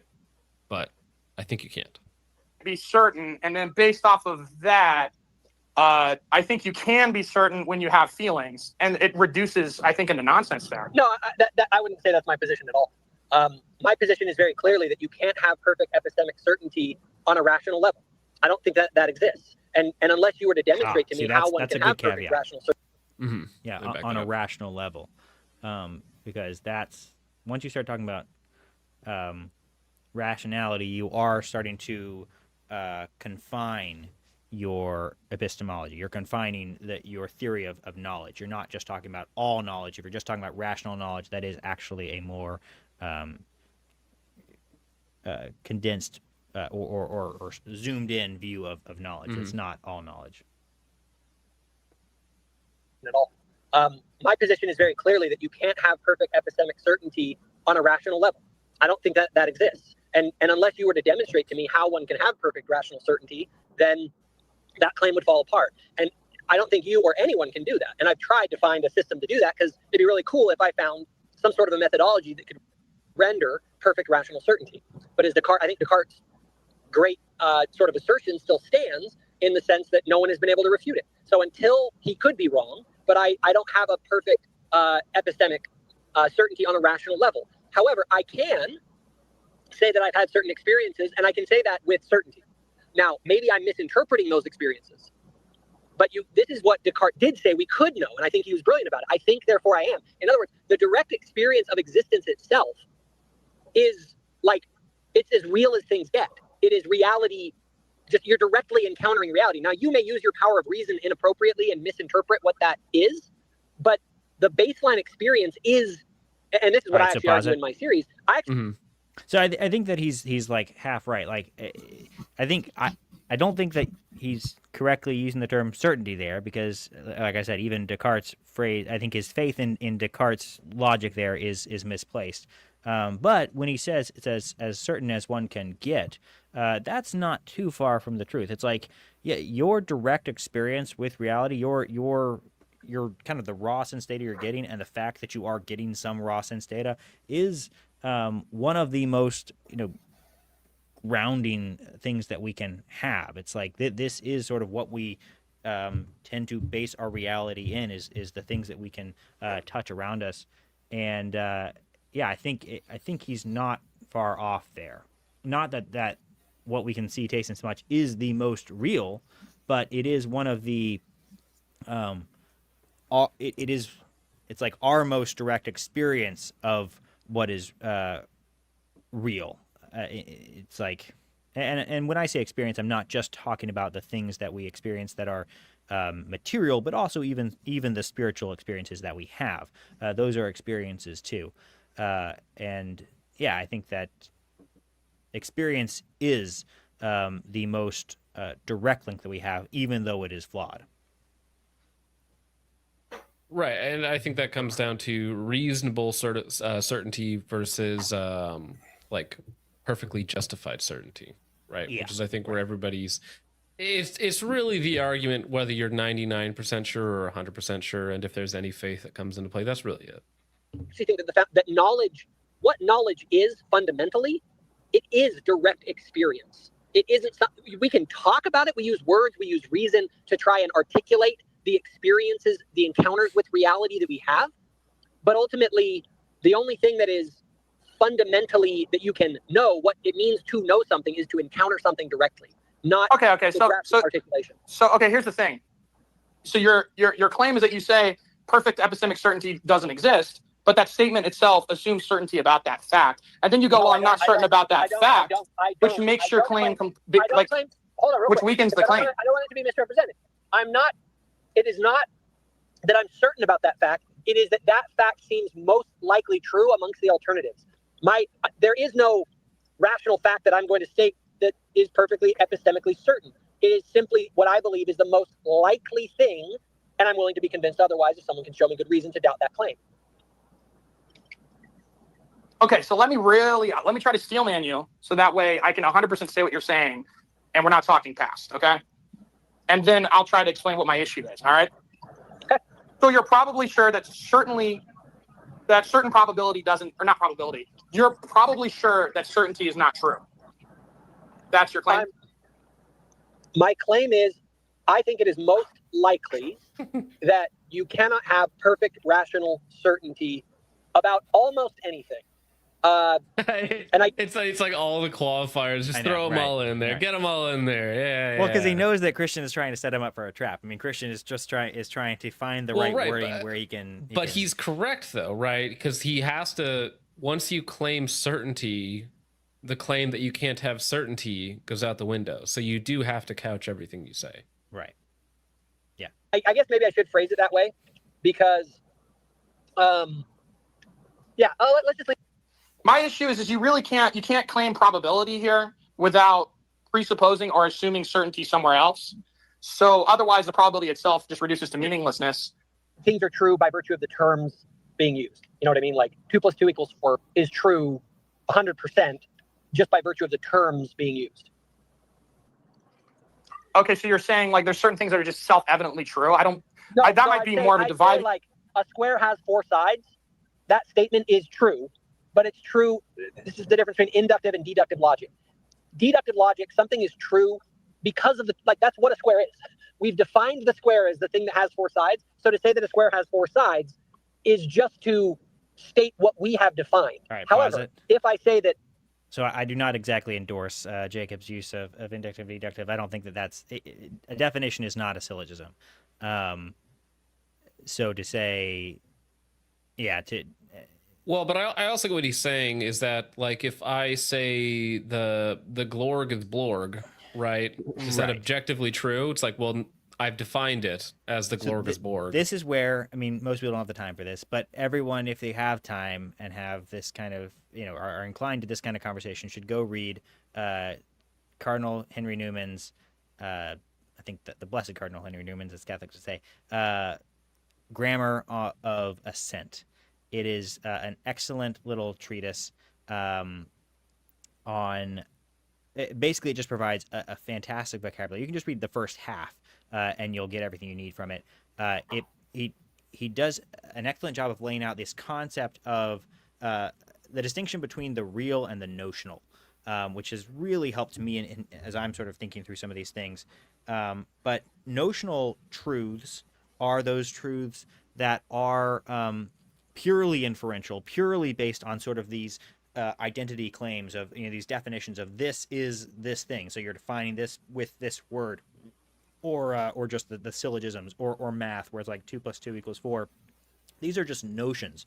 But in order for these to have any connection to reality, they have to be grounded in experience. Really, they have to be grounded in our experience of the world. And so he even talks about this in terms of religion. He talks about how theology is notional, but religion is real, right? Religion is when you actually experience God. You go through the practices, the rituals, you go to church. That's when the theology becomes reality, and that's when it becomes religion. It's just an incredibly helpful distinction. And it's very helpful in terms of just like the actual pure philosophy. It gives you some vocabulary to work with that is really helpful, but it's also just helpful in terms of how you think about reality and some of these more everyday things, to distinguish between the notional and the real. And really, one of the things that I've realized lately is that one of my issues with a lot of these proofs for God, like the ontological proof for God, which we covered previously, or even tagged to some degree, is they can only ever prove God notionally. I think that's my biggest issue, is they can prove the notion of God in the same way that you can prove the notion of a triangle. Like you could prove, do triangles exist? You can prove that triangles exist notionally, like the concept of a triangle exists. I have the concept of a triangle in my head. I can define it perfectly, and so yes, triangles exist. In the same way, you can prove that the notion of God exists, but proving that God exists in the way that would be satisfying to an atheist, or what people are really trying to get at is there any connection between the God of your notions, that notional God, and reality and the real God, in the same way that when you can talk about a notion of a triangle, but what we care about is sort of these things that are shaped like triangles in reality. And of course, there isn't a perfect triangle in reality. There's not one, right? The triangle, all reality is going to have some amount of imperfection, and so there is that distinction between the real and the notional is actually really helpful, even in terms of thinking of some of these proofs for God. I think a big reason why they fail to be convincing to a lot of people is because they are just purely notional. They don't actually communicate anything about reality in the way that people are longing for, in the way that people are kind of going into these proofs like, oh, you're gonna prove that God exists, and in the end it just proves that this notion of God exists. It's like, well, I already knew that. That's not helpful. If anything, it maybe helps define the God that you're saying exists, but doesn't actually show me that he is grounded in reality. Which I think even gives some clarity to Bertrand Russell's, who is a famous atheist. His big attack on the ontological argument is because the logic seems sound, but his big attack on it was existence itself is not a predicate, is what he would say. So basically, the idea that God exists isn't actually saying anything more than just God, right? If you see that statement, there is such a thing that is God, and he exists. Like those are the two parts, the subject, God, and the predicate exists. If you phrase it like that, there is such a thing, God, and he exists, you could actually just leave off the and he exists. There is such a thing, God, is saying the same thing as there is such a thing, God, and he exists, in sort of a pure notional way. But if you think of that statement as there is such a thing, God, and he exists, in reality and experience, if that's what you mean by that, and he exists, part of that predicate, then that is actually a different statement. That is actually a valid predicate, whereas simply saying that he exists notionally doesn't really add anything. It doesn't actually, the second half of that sentence does not add anything to the subject of the sentence. So I think that's, I don't know, that was just something I was thinking about this week, because both Kant and Bertrand Russell, they kind of have this attack on some of these arguments for God because this idea that existence is not a valid predicate. But I actually think that there is something that when someone says something exists, they're usually talking about the real, not the notional. And Bertrand Russell's attack is only on the notional. So I don't know. I don't know if that means anything to you guys, but I thought it was kind of interesting. When does this debate get into Orthodox v. Mormon? Let's see. John, do they ever get past the philosophical? Well, let me see real fast. This steering wheel in front of me is real. I think your epistemology is shaky. It's because I think if you appeal to mathematical, No, fundamentally, I mean, there's only two things. You either can have perfect epistemic certainty about something. about anything, and you can't have absolutely certain truth claims. Let's pull up to another minute, and it's the exact same sentence. They're still on the same. Knowledge. Like, what does it mean to know something? All right, another clip. Perfect. You can't really know anything for sure. Gosh, dang it! Wow. Distracts from what our ultimate disagreement is on, which is LDS epistemology, not like the very fabric of how do you know anything at all whatsoever ever. Which that does play into the conversation. I can see that, but it does. I'm willing to abandon LDS epistemology if I can show that there's a better epistemology. But I want to go back to the very, very beginnings of epistemology itself to figure out what the heck are we even talking about? Because I believe. Okay, I'll let you keep going. Sorry. Reason to something. If I look at history and I reason about the nature of the events involved and all that, my eyeballs. Why? Because my eyeballs are infallible? No, it's because they're reliable. Truth. When I talk about truth, I mean that which pertains to reality. So is Jesus that which? Jesus Christ is like real. Like he is like the ultimate reality is orthodoxy in our view. So okay, let's talk. But Jesus was a person who was walking around in Palestine 2,000 years ago, who had flesh and blood and was hanging out with people. Like I don't know what it means to say that person is ultimate reality, without really fleshing that out. You know what I'm saying? Okay, so let's talk a little bit more because I'm trying to understand fully what you're saying here. Because like I have no idea. Like I'm trying to understand what you even believe about Jesus in the first place. Like because when I say Jesus is the ultimate reality, I mean like the very act of being, existence itself, flows from Jesus Christ, and that everything that exists participates in Christ, and that without him nothing would exist. And I believe that's an ontological reality of Christ. Like all things were made through him, and without him nothing was made that was made. So he's not like the highest moral ideal or anything. He is being itself, which through whom being is possible. And I think that if was Jesus a person? Yes, but you're just going to confuse natures and persons because, like, I think the hypostatic union is rough for you. But if Jesus is not the ultimate reality, then ultimate reality is either impersonal matter or an unknown abstract principle. And part of what I have issues with your worldview is that God himself is not the first cause. He's just kind of organizing matter and data. He like organizes things together, but he's not eternal and uncreated. And so I think because God the Father was once a man who progressed to godhood, right? So, and then matter and intelligence happen. I don't know if it's after this or before this, but they start to get into some of the core. They get kind of past the They're about to get into it now. If I remember and they start to talk about some of the interesting Mormon distinctives, where they seem to think that to call God, that than which nothing greater can be conceived, right? The ontological argument, to sort of define God as his perfect being. That actually takes away his personhood. That de-persons God, or makes him more just abstract. And so they're interested in sort of protecting that personality side of it.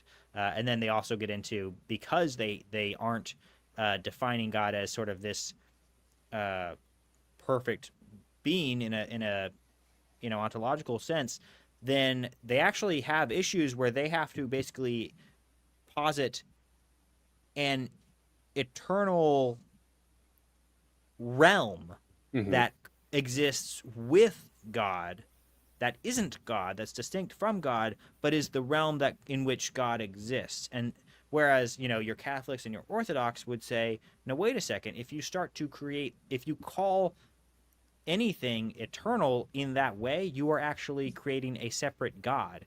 And Mormons just say, no, I don't have to.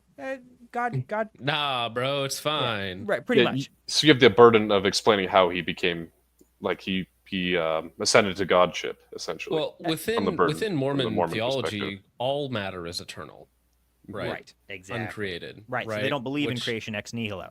They believe that which God, is- when he created, he just sort of ordered the chaos. Yeah. Yeah, but then you have to get into what God is, right? Because Right. Mormon Christology is wacky, let's say. Have to be eternal because God was matter, who became deity, Well, what if, and what so if- there's what if- infinitely what so if, there- so what there's if- logical collapse because no being is self-existent, and no one explains why, and there's no explanation of how any of it exists, and then you end up with eternal matter. Like matter is eternal, not God. You end up with everything, including God, is eternal. yeah. So you just have but you have no first cause. There's no creator. There's no need for a first cause in an eternal system. There's no need for a first cause in an eternal system. Yeah.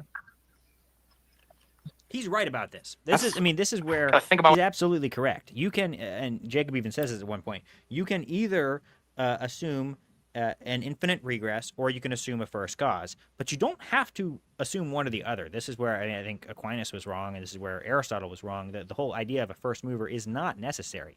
It's only necessary if you take as a postulate going in that everything has to have a cause and there must be a first cause. But you could assume an infinite regress, right? You have to exclude that as being, a necessary impossibility from the outset in order to get to the necessity of a first cause. But there's no real grounded reason why you have to exclude an infinite regress from being a possibility. And, just because we don't observe it doesn't mean that it's not a possibility. So Jacob is absolutely right that you have to pick one or the other, either a first cause or infinite regress, and the Mormons just pick the infinite regress. What you're saying here, because it's like trying to make everything. I think it's a category error because saying that an eternal system doesn't need a cause, like you're missing the point here. You're saying, okay, like there's been a long duration of things happening, but it's dependent on something. What is that thing dependent on? Because eternity and time doesn't explain why there is anything at all. Because even if the universe has always existed, What if that- you still have to. No. Let me finish. You still have to explain why it exists rather than nothing. And an eternal system is contingent on something. So that means there needs to be a cause for its being. So you fall into a similar trap the atheists fall into, because I think there's a philosophical necessity here, because every finite thing within an eternal system still has a nature it didn't give itself. So the total system of contingent things, it isn't self-explanatory. And I think just declaring it as such, that's an assertion. But logically, what was the first cause of any of it? So, this all presupposes that fundamental reality is finite. Fundamental reality is finite? You believe fundamental reality is infinite? Yeah. So do you. If you believe that God is infinite, you believe that something is infinite and has no cause. Yes, but you just think that. What do you think that infinite cause is? That's what I'm asking you. It's just the nature of reality itself. To ask why there's something rather than I feel like nothing. you're just kind of dodging, because if you call reality infinite, you're just changing the label now. It doesn't really answer my question. Is this infinite reality self-existent, Yeah, or is it just an self-existent. infinite collection of things? It's self-existent. All things fundamentally, whatever the fundamental stuff of reality, it always has been. The nature of it is to exist, and it always has existed. To talk about nothing, to talk about non-existence, is, in my mind, it's sort of an incoherence, because there is no such thing as nothing. There always has been something, and that something has been all that there is. And that's just a philosophical sort of thing. Because there is something, and from nothing comes. Yes, pause it for a second. There always has been. Mm-hmm. This is absolutely true. I mean, this was my take. So again, I'm watching the replay when Mario was like, "Oh, I totally cooked him." It's like, nah, Jacob's logic is better pretty much throughout the entire thing. Well, I think that is part of the problem with the ortho-bro mindset. Is somebody not accepting your worldview to you as a win, when to them it's just they're just disregarding your worldview, right? Right. Something. The only question is, what has it been, and what is its form? What is its shape? What is it like? And so you guys posit that God is that thing that has always been, and that he then out of nothing created more stuff. We just say no, that God and all of this stuff has always existed, and the only difference is how it's organized. Something like that. So if matter is eternal and self-existent, what gives it rational order? Because there has to be a rational order to all of that. Mind. And so the mind, it's like, that's God now. We're getting back to there being a God, an ultimate God. You're getting back to that. Why not just that everything in reality is minded like a sort of idealism or panpsychism, and that from that and that amongst the, to use the LDS sort of terms, amongst the minds and mindedness of reality, there was a mind that began to organize things into the universe. Reformed Renegade, what is your preferred style of argumentation when it comes to apologetics? In terms of like the 5 camps, do you fit nicely into evidentialist, classical, presuppositional, cumulative case, or reformed epistemology? Do you fit into one of those neatly? Sorry, you can keep playing. Just answer in the comments. Mm-hmm. Universe and things as we experience. I kind of think that the problem here is just the moment you affirm an eternal self-existent mind that rightly orders the universe, you've conceded the premise, which is that a necessary, intelligent, immaterial source of being created the world, and you're just like not calling it God. No, I'm happy to call it God. I believe that God is the creator in that sense. But I'm not saying he created ex nihilo. I'm saying that he existed within a reality that was chaotic, and this is what the oldest biblical stories teach, and that from that he created order out of the chaos. And I do believe mind is necessary to create order. And I do believe that God is that mind that created order, but it doesn't mean that there has to be something that existed out of nothing. When you start positing nothing, that's the problem. There's no. So the deity that you're describing isn't the source of all being. He's just like just sort of like crafts and organizes pre-existing chaos and rearranges it. That means he's not uncreated. He's part of the same system he's shaping, which means that you didn't escape my trap that I laid out earlier, which is that you've already, like when you already concede a eternal mind organizing everything, that is God. You said, yes, that is God. But then you shifted it back to, oh, God just organizes the matter. I was saying that in your system, matter is eternal, and you just said, okay, yeah, all of these things are eternal out there, and you moved it away from God. But then when I pushed you on it, you then said it was God. No, I'm not saying that God is matter. Because you can call it an eternal mind if you like, but it's like Orthodoxy calls that the Logos, Christ, God. Okay. And I don't have a problem saying that God is a creator. I have a problem saying that he created it out of nothing, because from nothing, nothing comes. It's the big problem I have is the presupposition of nothing. Like there is no such thing as nothing. And so your view is that God did not create the world out of nothing, but rather from something, which gets us back to the pre-existing chaos or eternal matter, which you said is ordered and it's a mind that's running that, but it's not God. But it is God. But then you said it was God. Do you see what's metaphysically impossible here? Because if matter is external, and it shares God's defining attribute, self-existence, so two self-existent realities can't coexist. Each would limit the other. So if God depends on matter to act, he is not omnipotent. And if matter depends on God, then God is no longer eternal. And all you have is eternal matter. Do you see what I'm saying? I wouldn't say that. I would not say that God. I would not say that God is. How was I going to say? I just like drew a blank on what I was going to say. God is coexistent with eternal matter. And when I say eternal matter, this is the other thing that people get into trouble with. Okay, I'm not talking about the kind of matter that you and I experience. Okay, Latter-day Saints talk about like a spiritual matter, that there is some sort of a substance that has always existed. Okay, and the problem is that even Orthodox have to concede that, because if God has always existed, right? Did God exist in any sort of a realm? So but here's the thing: if you admit that, hold on though. So Reformed answered. See, I can't tell because of your lack of the Oxford comma. If you intentionally left out the Oxford comma and you're saying Reformed, by which you mean classical or presuppositional, depending on who you're dealing with, or if you're saying Reformed epistemology, classical or precept, depending on who you're dealing with. I think you mean the latter, but you should use the Oxford comma because it does make for a more clear statement. All right, grammar Nazi James. All right. Because the problem is that you want to posit that God always existed, okay? But I don't know what the heck you mean to say that God has always existed if he didn't exist in some sort of a reality, the reality that he inhabited, which would mean that there is a reality that has always existed. We believe God is indistinguishable from that reality that has always existed. To say that he is that reality is just to be a pantheist, to say that God is everything. He is reality itself. But that is not what the scriptures teach. He's the creator. but he creates within an existing system a realm that he inhabits, the divine or eternal realm. Okay, so here's how, and this is actually great because this really gets into Eastern Orthodoxy. Because the misunderstanding here is that when I say God is reality itself, I'm not saying the world is God. I'm saying everything that truly exists receives its being from the one whose being is uncreated. So that's not pantheism. Okay, and but so in pantheism, no, let me finish. Okay, You made a good claim. Let me finish it.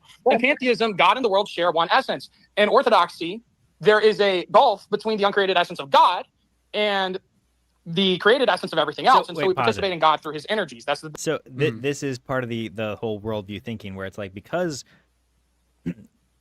the Orthodox perspective requires that they group all these worldviews into into discrete groups. Mari was essentially trying to say that because of this claim you made, you fall into this pantheist grouping that I have crafted. You know, and all he has to do is say, well, no, I don't. Like, I don't. I assume that Mormons don't self-identify as pantheists, but this is why it doesn't really work as an apologetic method. You would think that they would, right? I don't know. I don't know how they phrase it. I think that it must lead to that necessarily, right? Yeah. Right. Well, again, my comment is more just practical. As an apologetic method, the weak part is that the other person doesn't have to agree with your groupings. They don't have to agree with your identification. So you feel like you've won because you've made them admit that they're pantheists, and they can just be like, well, no, that's not what I believe in. So the essence energy distinction. So that's how we resolve that conflict. But let me get back to what we're saying here, because the issue in your realm or in your paradigm is that you're saying that existence, right? You're saying that existence and matter are eternal. Is time itself eternal? I mean, there's just a lot here that I think if you end up going this route, you've now like, is God and all of us transversing through an infinite timeline? Like, I'm just so confused. Like, is the timeline the ultimate thing? Like, what is the ultimate here? Well, the problem is that the ultimate is the realm that even God inhabits.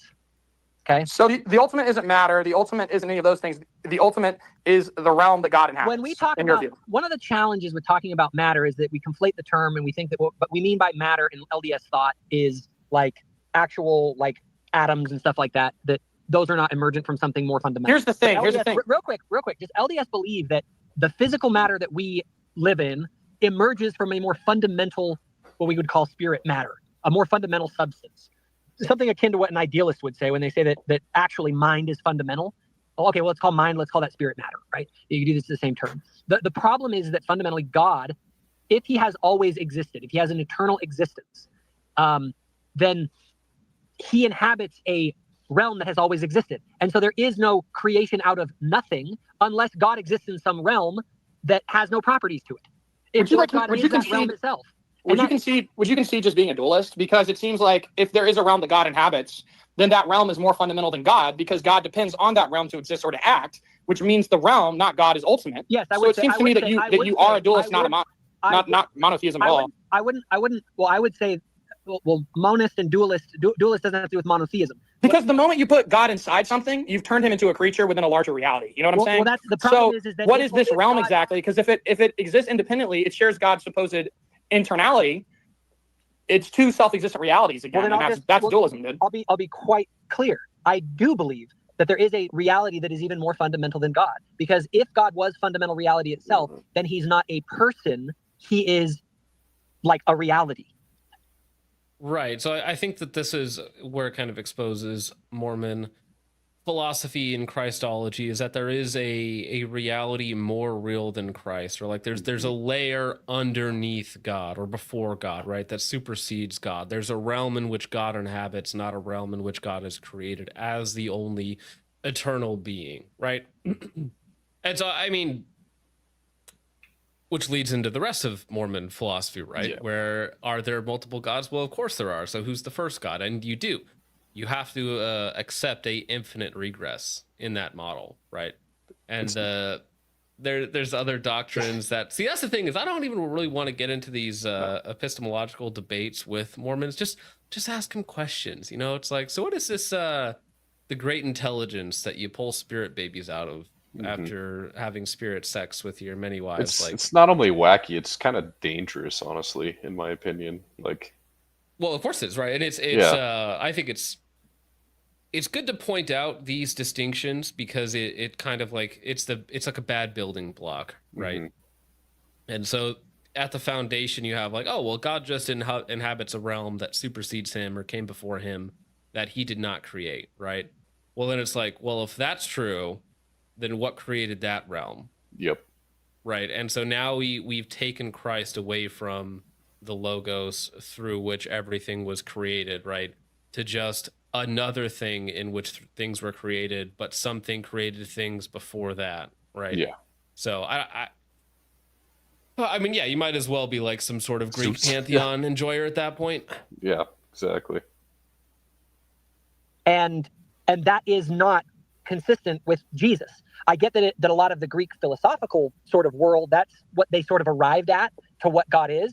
And I just think that's totally incoherent and inconsistent with what the Bible actually teaches. And I actually think it's bad philosophically because If there's a reality that's more fundamental than God, then by definition that reality is God. The No, most fundamental because I don't- reality is and no. Let me finish. The most fundamental reality is what everything depends on. And even if your God depends on something else, he's not the ultimate. So I don't even really want to deal with him. I want to get to your ultimate. So you've demoted God to a creature living under a higher law. There's a higher cosmology above God that he's living in. You really can't escape that.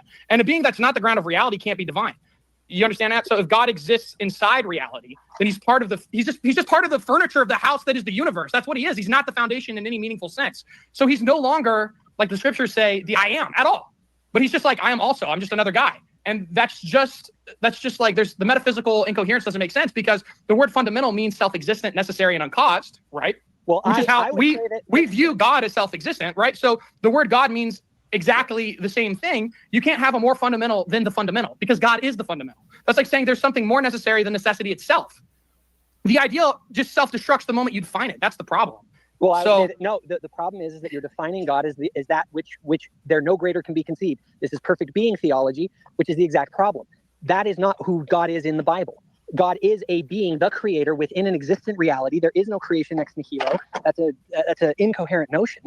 And so, yeah, if you want to define God, if your God is and I would say the ground of all being, because to a certain extent, it's the ground of all being is co-eternal with God and all of us. Like the radical claim of the theology of Mormonism is that everything is coexistent and eternal with God. Like that isn't the crazy thing. The crazy thing is that we have a being within reality who loves us, who wants us to progress and become as he is, and therefore has organized things within the reality that just exists and must exist necessarily so that we can progress and become like him. That is the whole plan. To say that God is fundamental reality itself is to reduce God from a father and a person to an abstraction that is partless, passionless, and of necessity can't have the kind of relationship with us that Jesus Christ actually talks about. So you believe that, theology like- is not Pause it. consistent with. Mm-hmm. So, I mean, Jacob is just rejecting Greek Mario's, yeah. presuppositions. He's rejecting the Platonic, largely Platonic and Aristotelian foundation on which Christian theology has been built. Like we used, even in the context of the Gospels, John was using borrowing terms from Greek philosophy, right? Logos is a Greek philosophy term. Now, John was applying it in a unique way that is not the same as, the logos that the Stoics would have been referring to. But we've been doing this from the get-go. And the Mormons just reject that outright. They just reject that method of theology. They still believe in Scripture as being inerrant, and the Scripture they're talking about is the 66 books of Protestantism for some reason, and it's really hard to understand like how they justify even Scripture without any ties to tradition. So once you just cast off all tradition, it's I don't really understand how they get that, how they get whatever their epistemological reason for believing in Scripture is, but their method is to just reject the definitions and the terms. And so one of the biggest things is rejecting that concept of God as being the most fundamental reality. I mean, Jacob says this again. Mario thinks that he's got Jacob in a trap. Jacob is just saying the their theology, saying, yeah, I totally agree that God is not the most fundamental reality. But that's okay because we don't define God the same way that you define God. Now, if they wanted to, unfortunately, the argument doesn't progress much beyond that because to Christian, that's enough. That he has gotten him to admit that his conception of God is something other than the Christian conception of God. But there is a question beyond that of, well, which conception of God is correct? Is there can one reasonably believe in the Mormon conception of God? That would be the next thing to pursue, and I'm not sure they ever really get there in this debate. But you just have to understand how fundamental this rejection is. I mean, they are just completely rejecting basically the way we've been doing theology from the get-go, which is taking Scripture, but also reading Scripture in light of these largely Greek presuppositions. Now, the Reformers did a decent amount of they were cautious as well about too much Greek influence on our theology, which is why scholasticism, much of scholasticism, is rejected by Protestants. And so there is this constant, question after the Reformation, which Mormons would have come much later, of how much Greek influence is too much. But the Mormons basically just toss it all out, which is probably too much. What the scriptures actually teach. We can get into the scriptures, but before we do that, actually, I might need to get going pretty soon. I got a quiz I got to take. No but let's talk about one more thing though, because you're saying that there is a grounding, right? There's a what'd you call it? A ground level of reality that's co-eternal with God. The like fundamental reality, let's call it, that God exists within, that is co-eternal, that we all exist within and have always existed within. It just is. It's reality. And you're saying that reality is God. And I'm saying if the ground of all being is co-eternal with all beings, right? Then it's not really the ground of anything, because to ground something means to give it existence.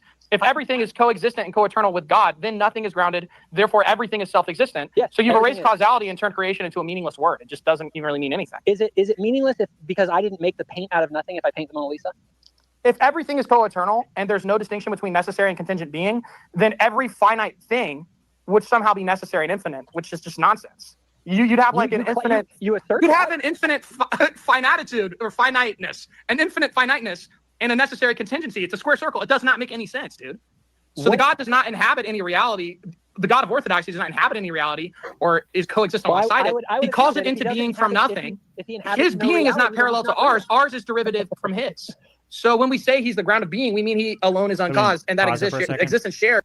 Mm-hmm. An infinite finality is nonsensical. I mean, has he ever seen a number line? That is an infinite series of finite points. I mean, I'm not sure that follows.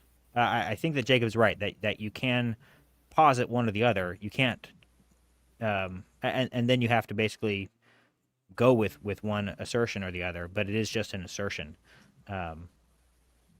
Yeah. Mm-hmm. Through his uncreated energy. So if everything is co-eternal with God, then absolutely nothing depends on him. He's no longer God. Depends on him for what? What do you think? What do you think God even is? Well, that's my whole point. Is that you guys have defined God as this ground of all being under the assumption that being needs to be grounded in something that isn't eternal. Do you believe everything is created? What do you mean by created? Out of nothing? No, I believe everything has always existed in some form or another. The only question is what? That's LDS 101 cosmology and theology. Okay. So if you mean everything, then the act of creation and the conditions for existence are created, right? Wait, what? Rephrase that. I'm just so confused by what you're saying, to be honest. It doesn't make sense. No. Because is time eternal? Is time eternal too? Yes. Is the timeline eternal? Yes. If God and all of us, are all of us and God just transversing an infinite timeline then? I would say yes. I tend to hold to an A theory of time, not a B theory of time. So what's weird about this, what's incoherent to me, is it's logically impossible to transverse a timeline that goes eternally backwards. So God would never be able to drive at the present if the past goes back infinitely.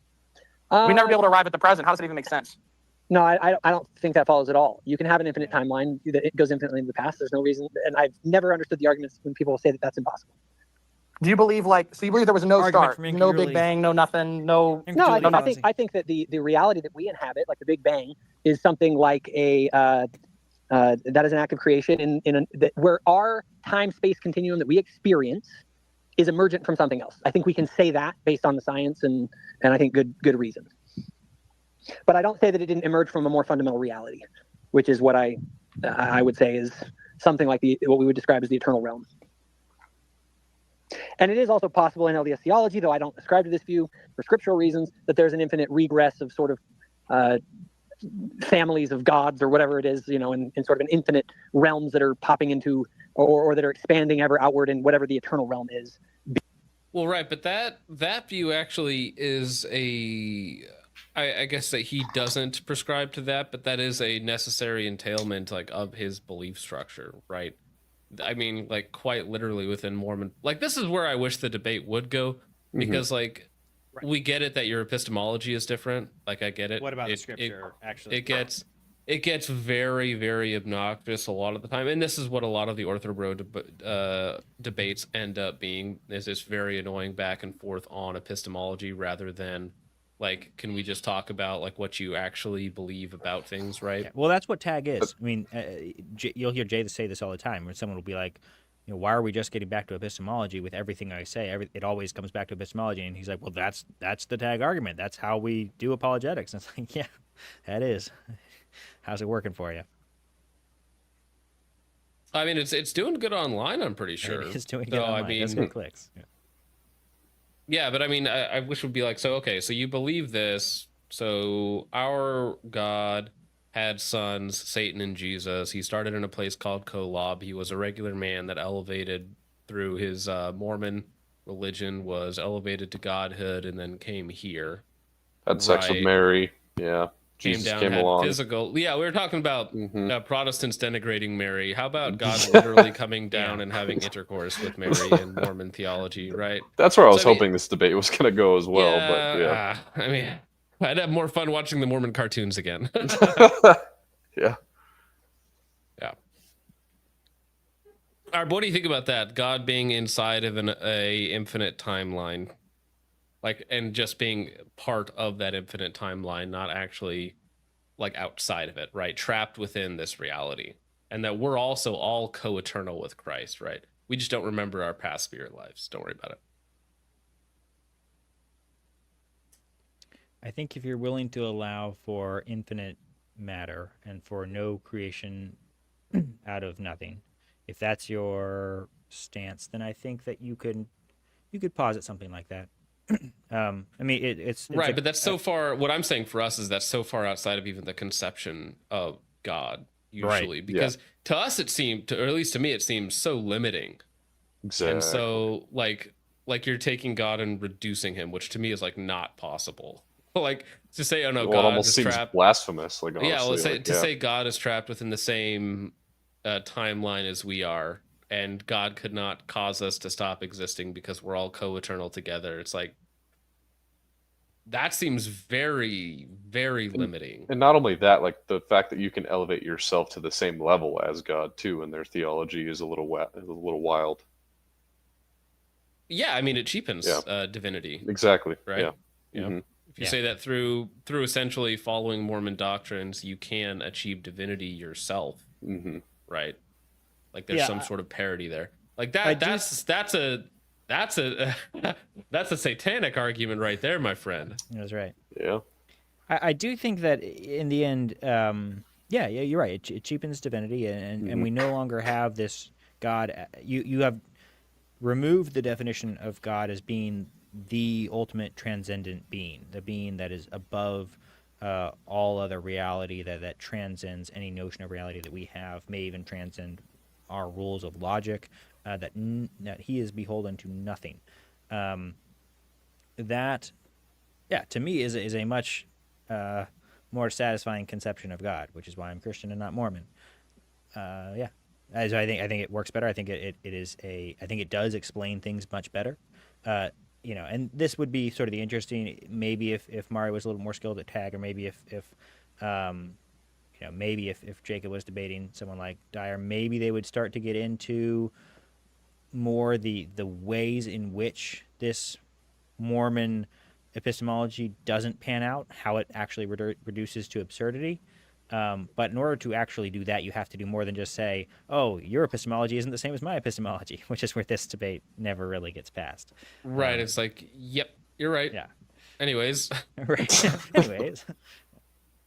Well, yeah, I mean, that's the thing, though. You can just say that, okay, we both disagree with each other's epistemology, but let's get to, like, the brass tacks. Let's go. Yeah, agree to disagree. Move on. Let's next Yeah. topic. Yeah. Yeah, because, I mean, trying to just beat your worldview over the head of somebody else, because, I mean, you're trying to win the argument before the argument even really happens, I suppose, because I mean, that's what tag is, right? It's before everything else. So before you can even have a conversation about knowledge or any sort of factual claims or reality claims, you have to get this stuff out of the way. But they never move past that, which is the obnoxious part.